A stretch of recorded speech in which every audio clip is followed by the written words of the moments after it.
वो रोजाना की तरह आज फिर ईश्वर का नाम लेकर उठी थी। किचन में आई और चूल्हे पर चाय का पानी चढ़ाया। फिर बच्चों को नींद से जगाया ताकि वे स्कूल के लिए तैयार हो सके। कुछ ही पलों में वो अपने सास ससुर को चाय देकर आई। फिर बच्चों का नाश्ता तैयार किया और इस बीच अपने बच्चों को ड्रेस भी पहनाई।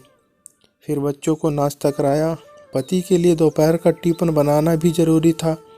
इस बीच स्कूल का रिक्शा आ गया और वो बच्चों को रिक्शा पर छोड़ने चली गई। वापस आकर पति का टिफ़िन बनाया और फिर मेज से जूठे बर्तन इकट्ठा किए।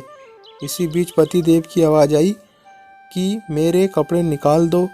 उनको ऑफिस जाने के लिए कपड़े निकाल कर दिए। अभी पति के लिए उनकी पसंद का नाश्ता तैयार करके टेबल पर लगाया ही था कि छोटी नंद आई और ये कहकर गई कि भाभी आज मुझे भी कॉलेज जल्दी जाना है, मेरा भी नाश्ता लगा देना।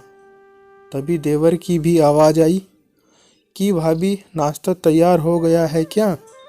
अभी लीजिए नाश्ता तैयार है। पति और देवर ने नाश्ता किया और अखबार पढ़कर अपने अपने ऑफिस के लिए निकल चले।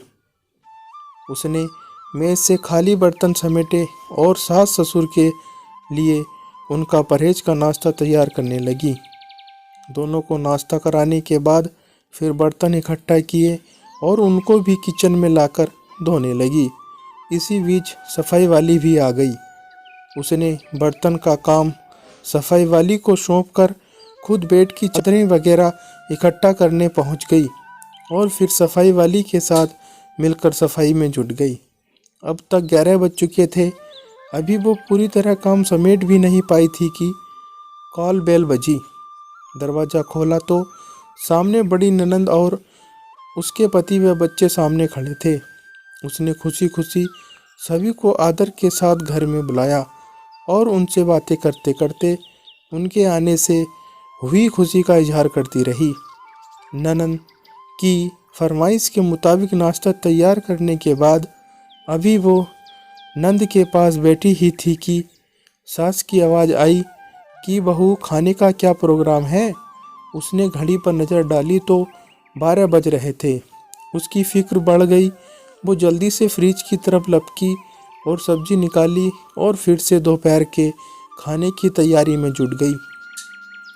खाना बनाते बनाते अब दोपहर का 2 बज चुके थे। बच्चे स्कूल से आने वाले थे। लो बच्चे आ गए। उसने जल्दी जल्दी बच्चों की ड्रेस उतारी और उनका मुंह हाथ धुलवाकर उनको खाना खिलाया।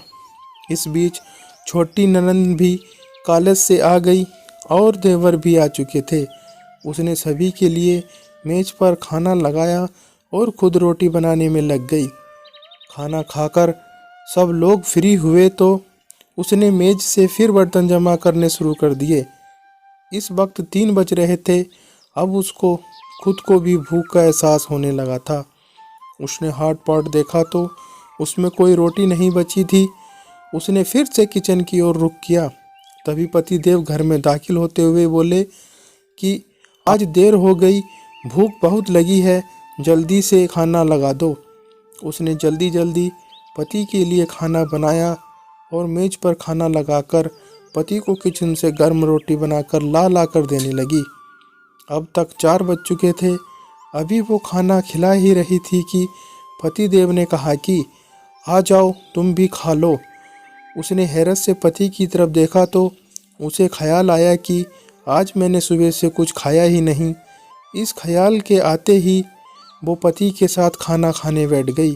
अभी पहला निवाला उसने मुंह में डाला ही था कि आँख से आंसू निकल आए। पति देव ने उसके आंसू देखे तो फौरन पूछा कि तुम क्यों रो रही हो। वो खामोश रही और सोचने लगी कि इन्हें कैसे बताऊं कि ससुराल में कितनी मेहनत के बाद ये रोटी का निवाला नसीब होता है और लोग इसे मुफ्त की रोटी कहते हैं। पति के बार बार पूछने पर उसने फिर इतना कहा कि कुछ नहीं, बस ऐसे ही आंसू आ गए। पति मुस्कुराए और बोले कि तुम औरत भी बड़ी बेवकूफ़ होती हो, बिना वजह रोना शुरू कर देती हो। आप इसे शेयर नहीं करेंगे क्योंकि शायद आपको भी लगता है कि गृहिणी मुफ्त की रोटियां तोड़ती हैं। आपको कहानी कैसी लगी? हमें ज़रूर कमेंट्स करके बताएं और चैनल को सब्सक्राइब करें। Thank you.